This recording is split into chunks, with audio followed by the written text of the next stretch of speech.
Engkaulah sumber kekuatan kami ya Tuhan. Amin. Kau yang menolong kami dari hari ke hari.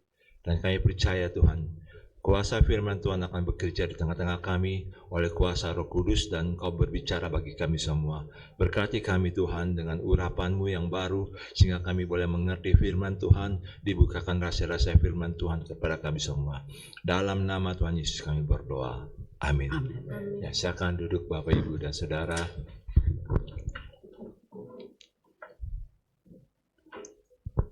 Kita tinggal 2 minggu lagi sudah masuk tahun baru. Dan kita bersyukur Tuhan pelihara kita luar biasa ya. Ya, hari ini kita ingin bahas firman Tuhan dengan tema Tuhan telah melakukan perkara besar kepada kita. Jadi sepanjang 2023, apakah kita bisa berani katakan Tuhan telah melakukan perkara besar bagi kita?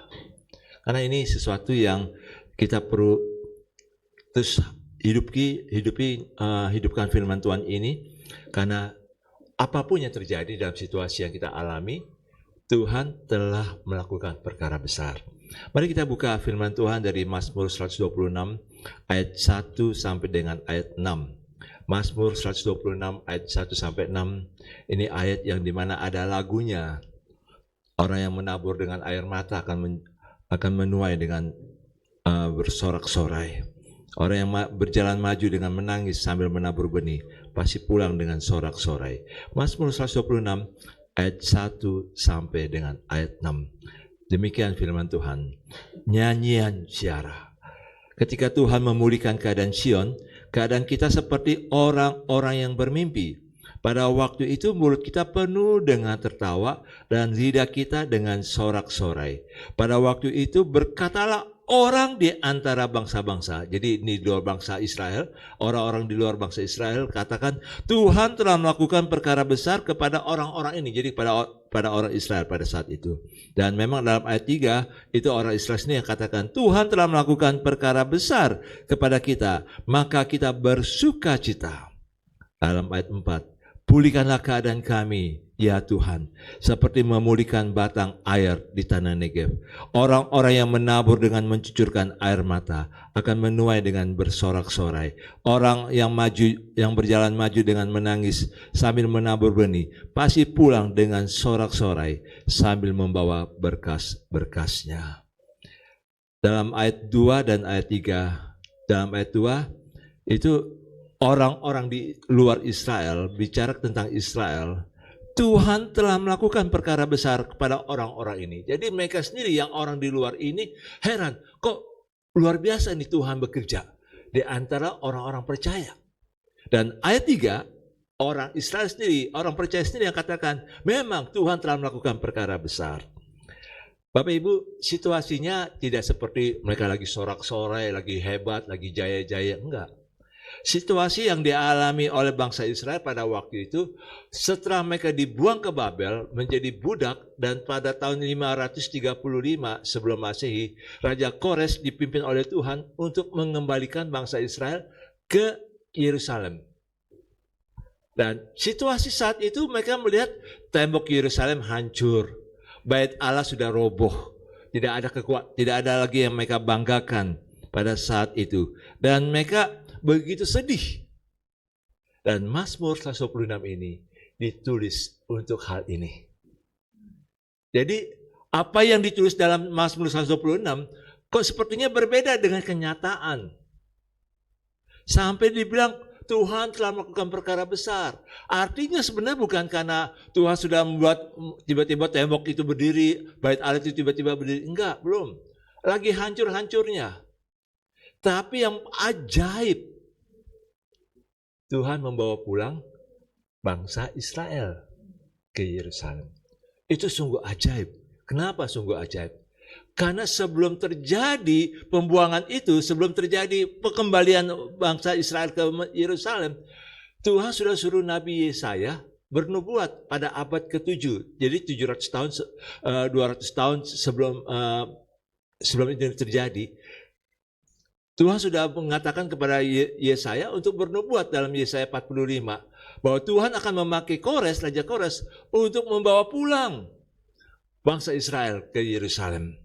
Dan ini membuat bangsa-bangsa lain heran akan keajaiban Tuhan. Tentunya situasi dalam Mazmur 126 ini bukan situasi yang mudah. Tapi mereka penulis Mazmur 126 ini itu betul-betul menggambarkan dengan baik apa isi yang harus dilakukan dalam keadaan yang terpuruk, tapi justru ada iman, ada kekuatan, ada pengharapan yang kuat dalam Tuhan. Ada 3 hal yang akan kita bahas pada saat ini. Yang pertama, Tuhan membawa pembebasan dalam hidup kita. Jadi Tuhan membawa pembebasan, membawa kemerdekaan dalam hidup kita. Yang kedua, kalau Tuhan sudah membawa pembebasan dalam hidup kita, maka kita bisa berdoa dengan kuasa dan percaya walaupun belum melihat. Dan yang ketiga, prinsip menabur dan menuai. Mari kita lihat pertama dulu Tuhan membawa pembebasan dalam hidup kita. Dalam ayat yang pertama dikatakan nyanyian syiarah. Kata nyanyian syiarah ini Bapak Ibu dan Saudara, itu dilakukan oleh bangsa Israel kalau mereka pergi ke Yerusalem. Jadi selama mereka pergi ke Yerusalem, itu mereka nyanyikan lagu-lagu nyanyian syiarah.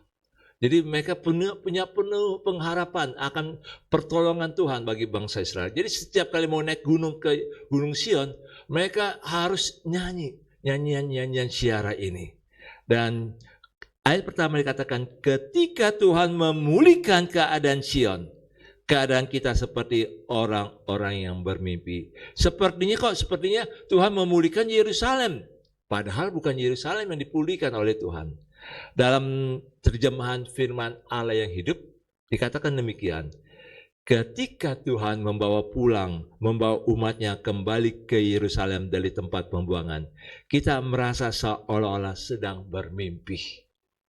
Jadi pemulihan ibadah bukan gedungnya, bukan tempatnya, tapi orangnya. Bapak, Ibu, dan Saudara, dan kita semua, itu butuh dipulihkan. Butuh mengalami satu kemerdekaan. Oh, saya nggak jadi budak orang kok. Saya nggak mengalami sesuatu yang menakutkan saya. Bukan itu maksudnya. Tapi betul-betul roh kita tuh bebas. Ada kebebasan yang karena Tuhan, karena Roh Kudus bekerja dalam hati kita, sehingga kita bisa mengalami kebebasan. Kita tidak mengalami ketakutan, kita tidak mengalami kekhawatiran. Tentunya Tuhan mau membawa pembebasan dalam hidup kita. Kita percaya bahwa kita ini adalah orang-orang yang dicintai Tuhan. Maka Tuhan mau membawa pembebasan dalam hidup kita. Tuhan mau membawa kita untuk keluar dari masalah hidup kita yang memperbudak kita selama ini dan membuat kita jadi takut. Dalam contoh-contoh dalam Alkitab, ada orang-orang yang dibelenggu oleh sakit penyakit. Mungkin ada juga di antara kita takut. Wah nih sakit penyakit kok sangat kuat sih, kok nggak enak ini. Kok badan saya selalu lemas, kok selalu ada kekurangan, ada kelemahan dalam tubuh saya ini. Dan contoh dalam Alkitab seperti perempuan yang 12 tahun sakit pendarahan. Jadi dia sampai betul-betul hartanya habis hanya untuk berobat. Dan pada waktu dia dengar ada Yesus, dia hanya katakan sederhana, karena dia nggak bisa berhadapan dengan Yesus. Pada waktu itu kalau orang perempuan sakit pendarahan, saudara, yang sakit pendarahan, itu maaf aja, itu najis. Nggak boleh ketemu dengan rabi. Tapi dia punya iman. Dia katakan, asal ku jamah saja jubah Yesus, aku pasti sembuh. Jadi ada orang-orang yang memang Tuhan izinkan kayak dibelenggu oleh sakit penyakit. Tapi saya ingin katakan, kalau kita mengalami seperti itu, pakailah iman kita. Tuhan tidak selamanya menghendaki kita berada dalam ketakutan dengan sakit penyakit. Tuhan sebenarnya mau memberikan kemampuan kepada kita menghadapi sakit penyakit itu. Kita udah pergi ke beberapa dokter mungkin. Kita sudah bingung dengan obat apa lagi nih, bagaimana caranya baiknya. Tapi saya ingin katakan, sebenarnya Tuhan menghendaki kita bebas dari sakit penyakit.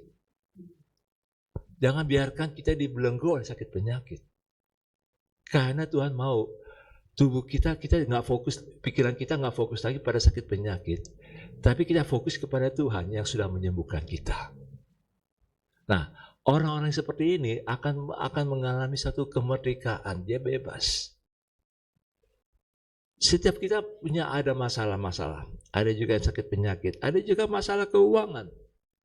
Seperti janda di Sarfat. Waktu dia betul-betul musim kering dan hanya baru ya mungkin 6 bulan, 7 bulan, 8 bulan, dia sudah tinggal perbekalannya sangat sederhana, hanya segenggam tepung terigu itu ya, tepung untuk buat roti, dan minyak hanya sedikit aja. Tapi pada waktu Nabi Elia datang kepada dia berikan aku minum, dia kasih minum.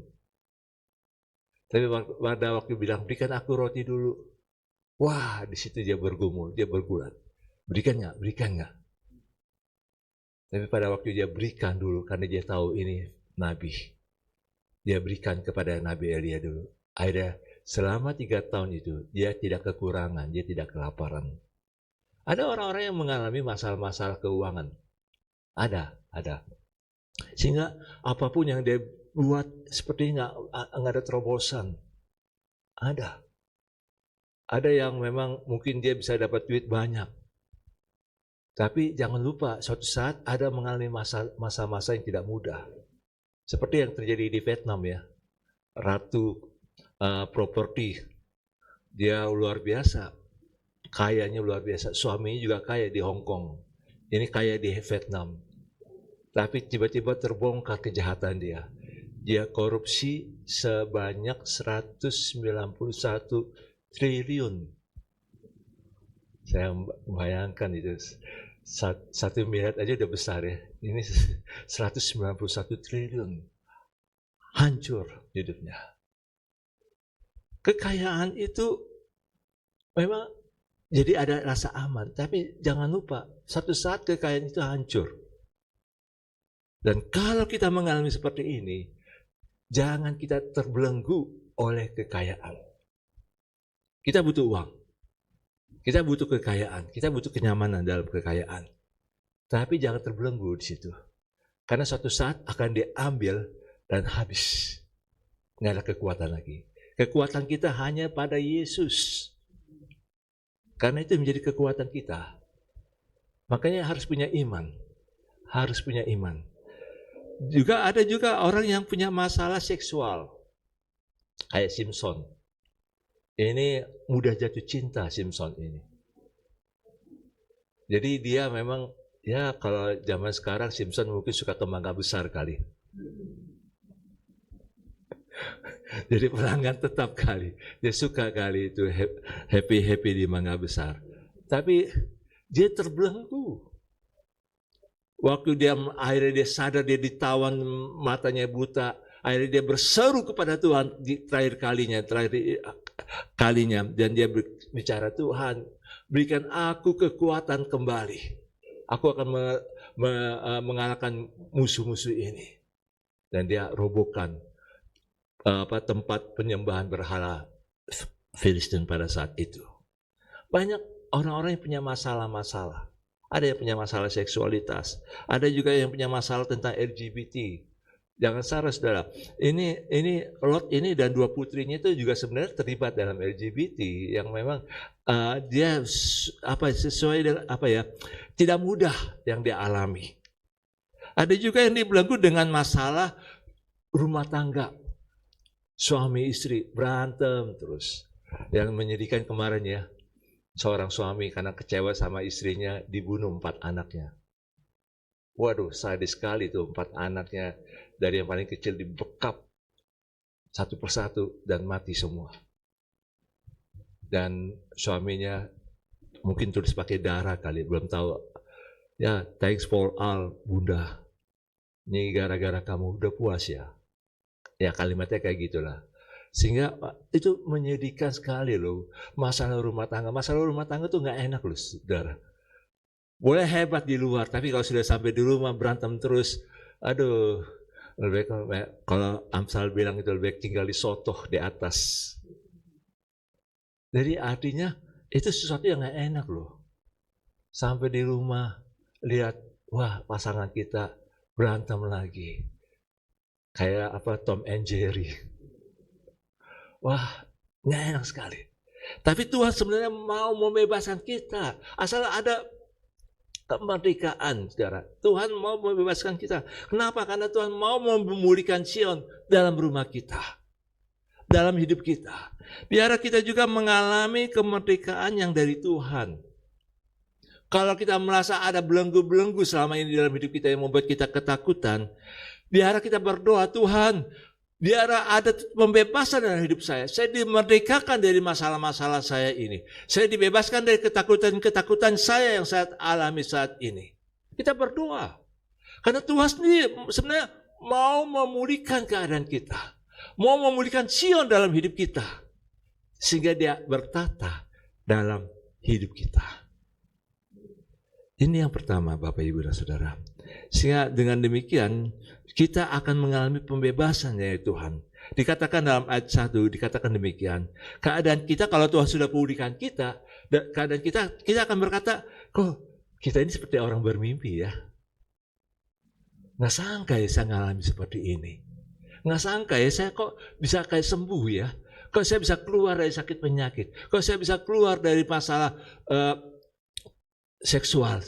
Kok saya bisa keluar dari masalah rumah tangga. Kok saya bisa keluar dari masalah keuangan saya. Ada sesuatu yang mungkin kita nggak nyangka. Ini seperti mimpi. Dan ini yang kita perlu doakan supaya kita betul-betul dibebaskan. Saya berdoa supaya kita betul-betul mengalami kemerdekaan dari Tuhan. Dan dalam ayat 2 dikatakan, pada waktu itu mulut kita penuh dengan tertawa. Wow.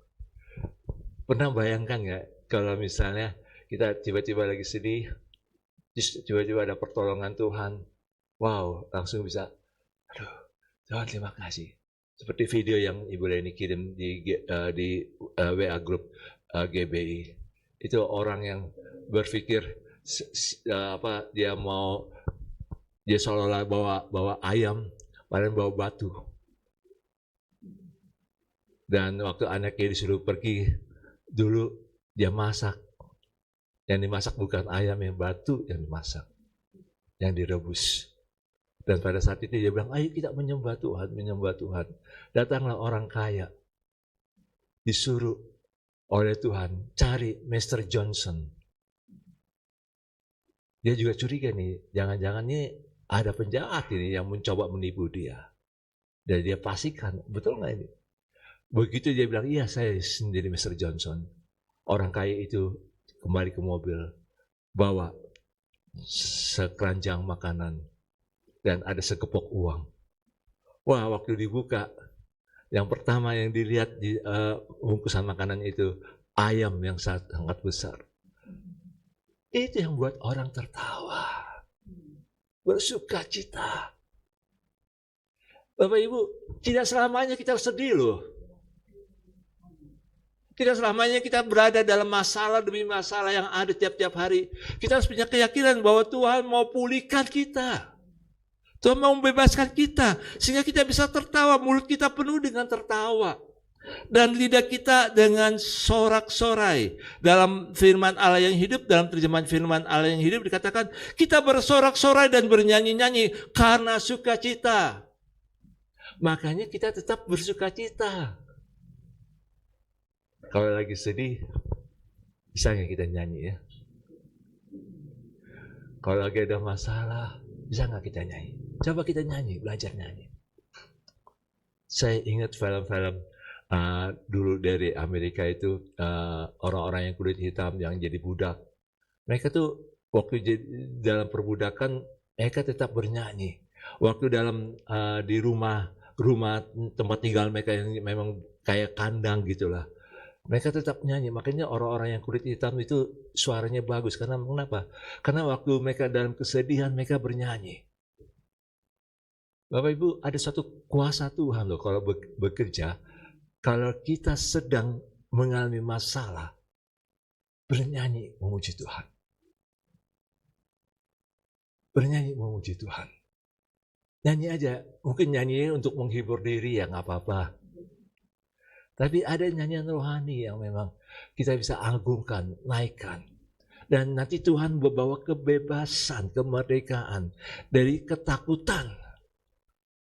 Ini sebabnya pada waktu kita bernyanyi memuji Tuhan, waktu kita biarkan jangan membiarkan kita dibelenggu oleh masalah, maka kita akan melihat bahwa ada Tuhan mau membuat kita mengalami kemerdekaan. Nah, dalam ayat 2 bagian terakhir katakan, pada waktu itu berkatalah orang di antara bangsa-bangsa, Tuhan telah melakukan perkara besar kepada orang-orang ini. Ini yang jadi tema kita, Bapak Ibu. Makanya kalau kita bernyanyi memuji Tuhan, biarkan orang-orang yang ada di sekitar kita bicara, Tuhan telah melakukan perkara besar dalam diri orang ini, dalam diri orang yang percaya ini. Tuhan telah melakukan perkara besar. Sebutkan nama diri kita, dalam diri kita. Nah, ini yang kita akan yakini bahwa pembebasan Tuhan sedang buat. Makanya yang pertama ini yang menjadi iman kita. Tuhan membawa pembebasan. Jangan biarkan masalah yang kita takuti, yang kita khawatirkan. Mungkin masalah saat ini, mungkin masalah yang lalu, mungkin masalah yang akan datang. Membelenggu kita, mengikat kaki kita. Sehingga kita tidak bisa melompat-lompat memuji Tuhan. Sehingga kita tidak bisa memuji Tuhan. Tuhan membawa pembebasan. Dikatakan bukan Tuhan akan melakukan perkara besar, tapi Tuhan telah.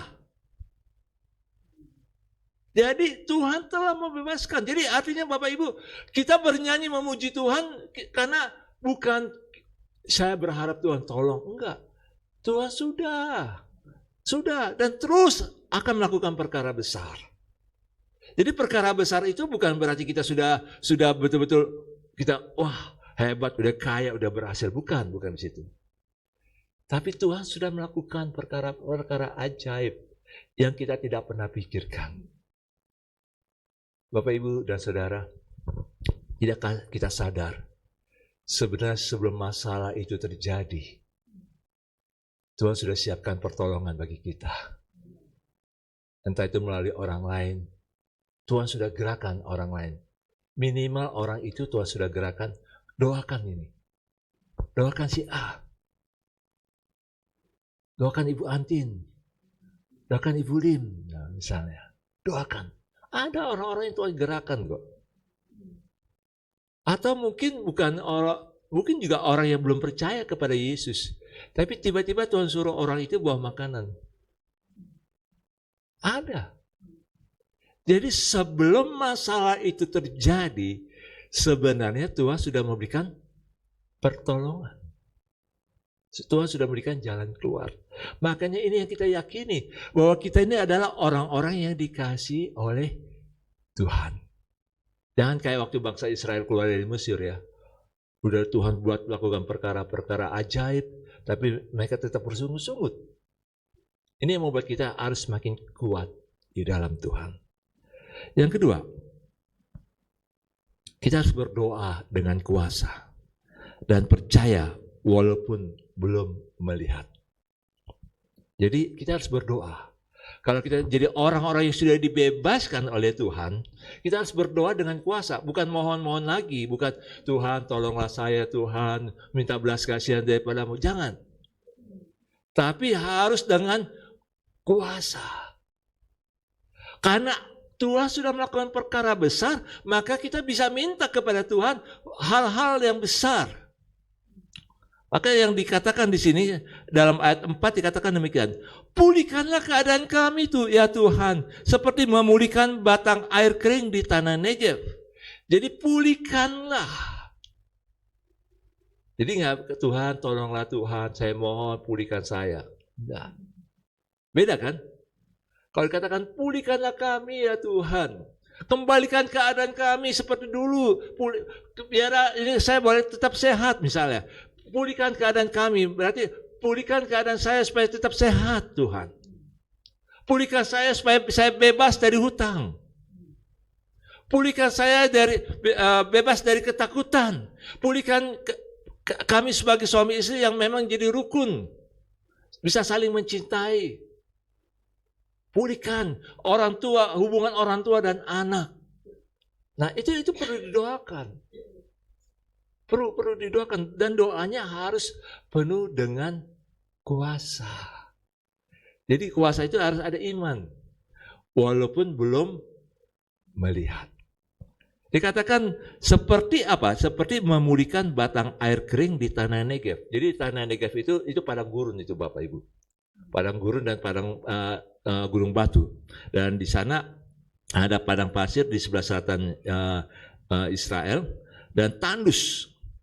Setiap musim gugur, kalau setelah hujan turun tiba-tiba berubah menjadi padang hijau berbunga-bunga.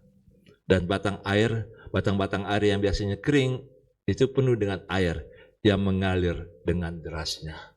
Itu tanah Negev. Jadi seperti memulihkan batang air kering di tanah Negev. Jadi yang kering akan menjadi basah, akan menjadi keluar air, akan menjadi ada pertolongan Tuhan. Dan ini harus kita imani. Makanya kalau berdoa jangan ragu. Kalau berdoa jangan pikir Tuhan jawab doa saya apa enggak ya? Kira-kira doa saya dijawab apa enggak ya? Enggak. Kalau kita dikasihi oleh Tuhan, kita sudah dimerdekakan oleh Tuhan, kita mengalami kebebasan oleh Tuhan, maka ada iman, ada kuasa. Dalam Markus 11 ayat 24, mari kita lihat Markus 11 ayat 24.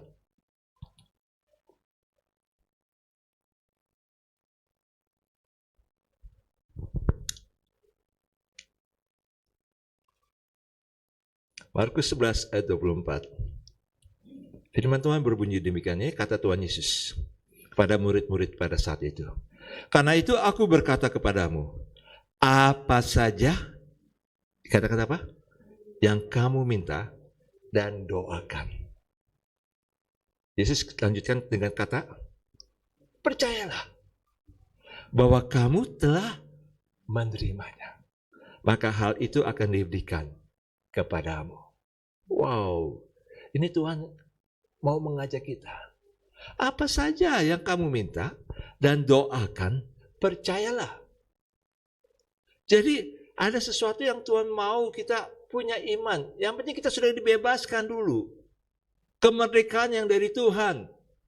Apa yang membuat kita takut? Kita dimerdekakan dari ketakutan itu. Dan kalau kita sudah mengalami seperti itu, memang belum langsung pulih betul ya. Baru kita berdoa dengan kuasa dan percaya, walau tidak melihat. Walaupun belum melihat, walaupun masih ada perjuangan, tapi Tuhan sudah berikan kekuatan. Yang paling penting apa? Ada damai dulu. Ada damai. Kalau sudah ada damai, saudara, Tuhan pasti sudah bekerja kok.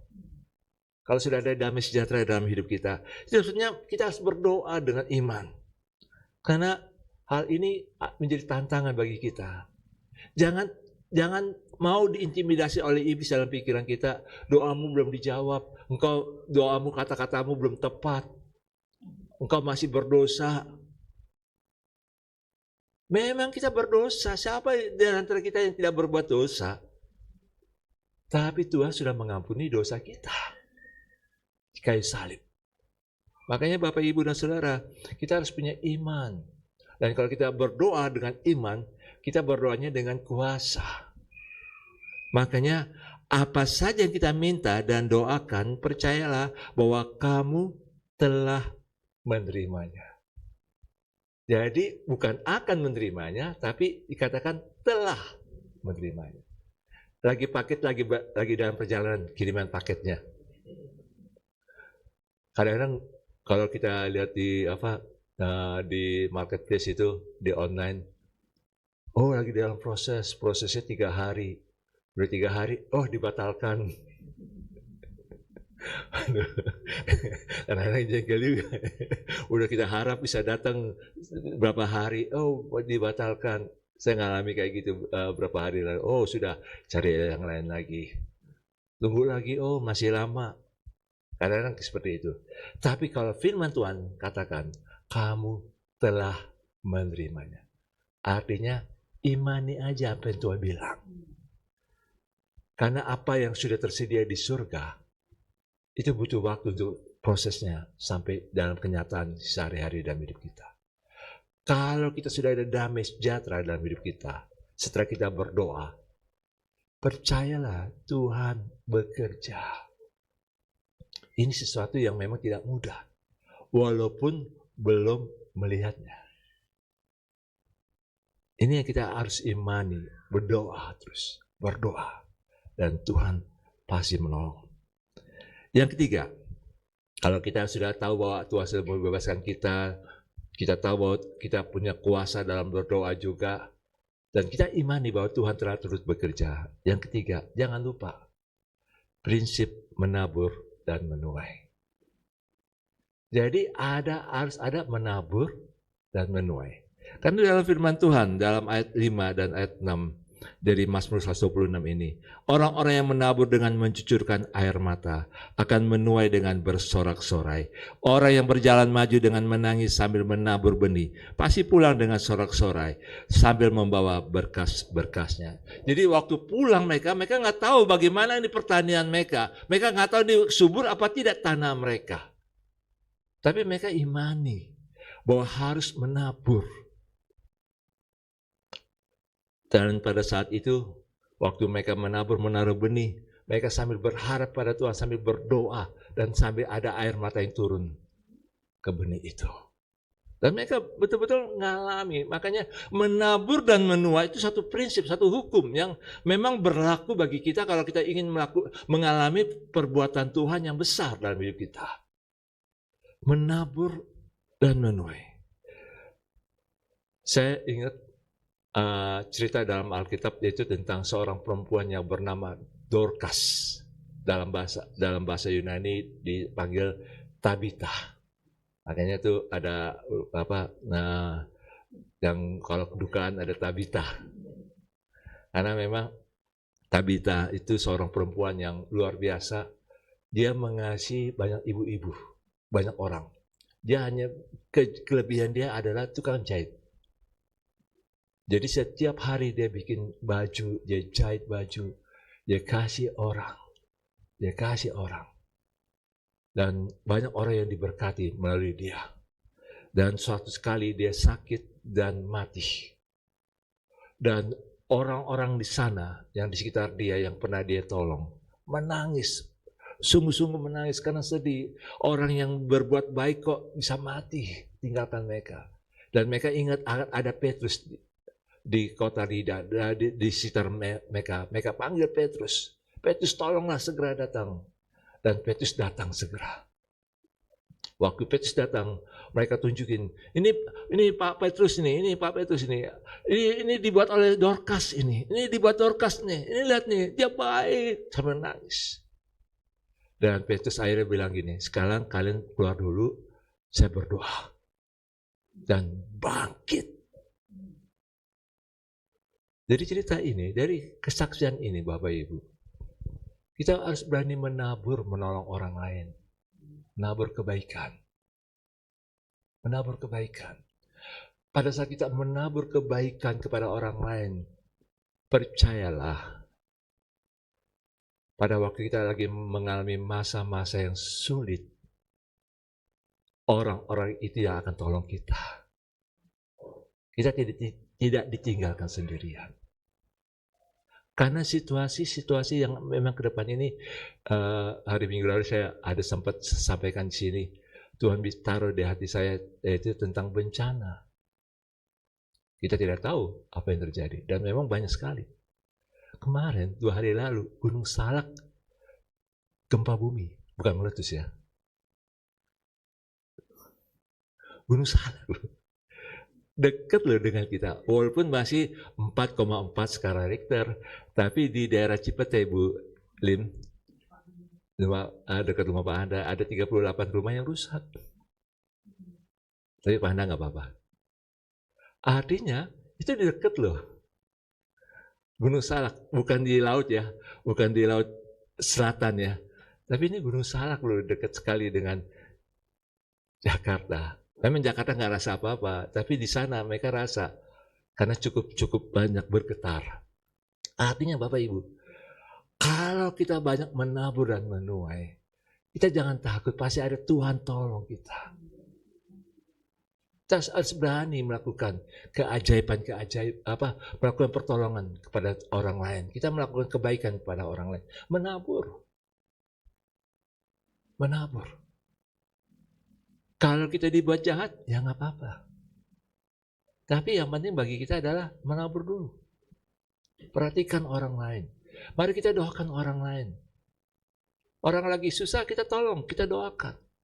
Jangan biarkan kita tinggalkan dia sendirian. Waduh, itu memang tidak mudah Bapak Ibu. Tapi ini hal yang memang kita bisa lihat. Menaburlah. Kalau kita menabur, maka kita pasti akan menuai. Dalam 2 Korintus 9 ayat 6 sampai 15, ini berbicara tentang jemaat di Korintus dan di Makedonia memberikan persembahan dan menolong orang-orang di Yerusalem, orang-orang percaya di Yerusalem. Tapi ini satu prinsip bagi kita, menabur juga dalam hal keuangan.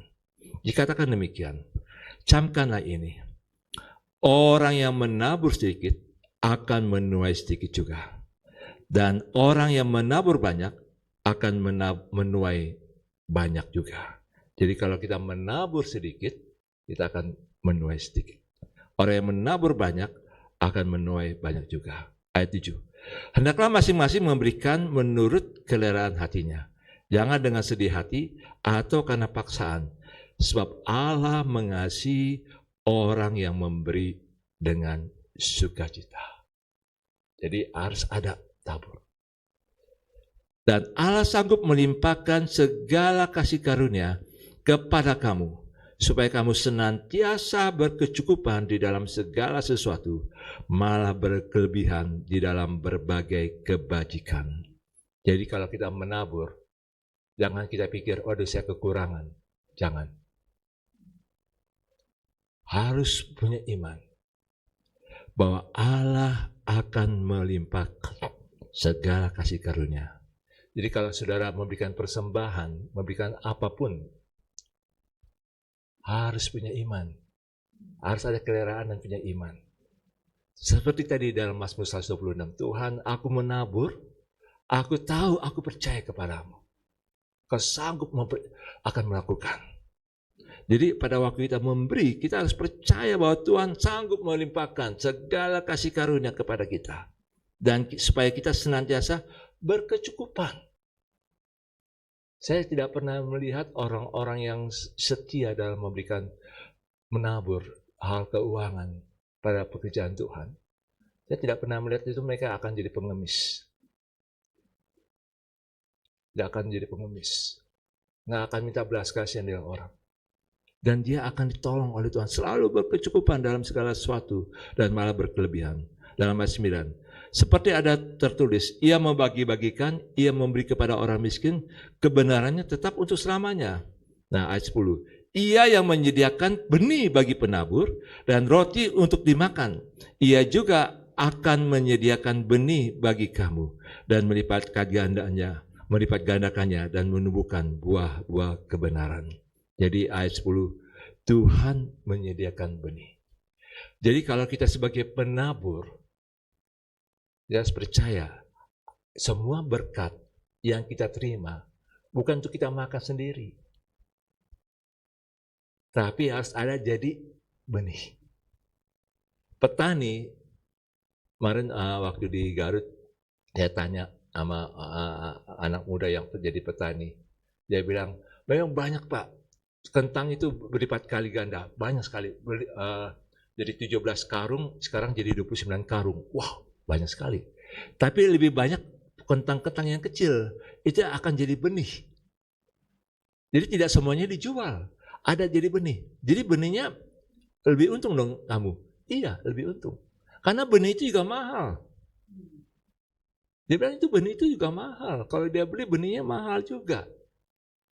Makanya petani kentang itu modalnya juga gede juga, dia bilang.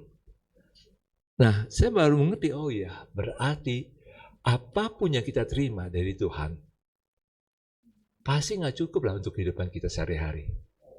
Tapi kalau kita sebagai penabur, berani menabur. Berani menabur. Bapak Ibu, mari, karena Tuhan menyediakan kok. Tuhan pasti menyediakan, pasti tidak akan kekurangan. Nah, dalam ayat 11, kamu akan diperkaya dalam segala macam kemurahan hati yang membangkitkan syukur kepada Allah oleh karena kami. Jadi selalu ada kemurahan hati. Dan orang-orang seperti ini akan diperhatikan oleh Tuhan.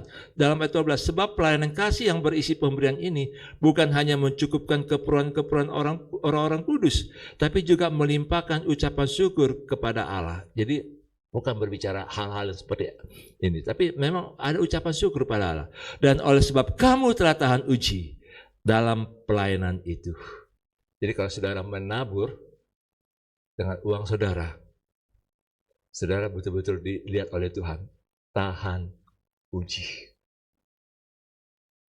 Ada iman yang tahan uji, yang percaya waktu-waktu memberikan, Tuhan akan mencukupkan sepanjang bulan itu.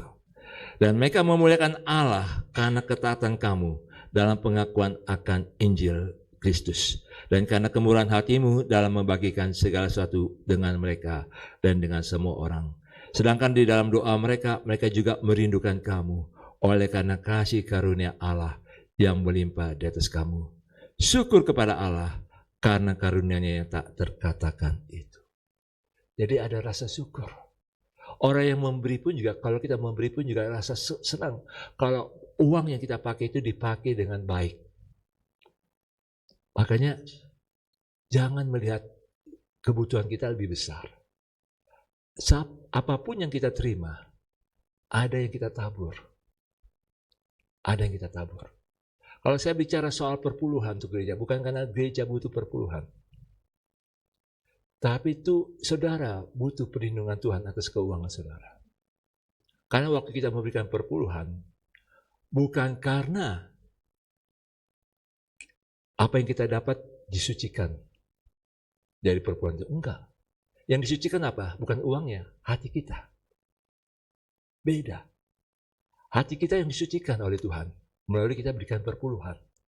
Dan pada waktu hati kita disucikan oleh Tuhan, maka kita tidak terikat dengan cinta uang. Orang yang cinta uang akan mudah jatuh dalam berbagai-bagai pencobaan. Maka kita dibebaskan, dipercaya. Dan kami pun juga memberikan perpuluhan, saudara. Dan memang itu kami salurkan melalui ke persembahan pembangunan. Mari kita berikan bukan karena kita ada hitung-hitungan dengan Tuhan, tapi kita berikan karena ini prinsip. Kalau kita ingin melihat mengalami perbuatan-perbuatan yang ajaib besar dari Tuhan, maka kita harus berani memberikan. Jadi penabur. Dan orang yang menabur akan menuai banyak. Dan ini janji Tuhan kepada kita. Tiga hal ini sangat penting bagi kita. Kalau kita ingin mengalami perbuatan Tuhan yang besar dalam hidup kita, maka kita harus percaya kita sudah dibebaskan oleh Tuhan. Yang kedua, kita juga percaya bahwa kita punya kuasa dalam berdoa, sehingga kita berdoa dengan kuasa dan percaya kepada Tuhan, sehingga ada keajaiban-keajaiban. Yang ketiga, dengan prinsip menabur dan menuai, maka kita akan bisa menuai apa yang Tuhan siapkan bagi kita, akan diberikan kepada kita berlimpah-limpah. Karena kita tahu selalu ada kecukupan.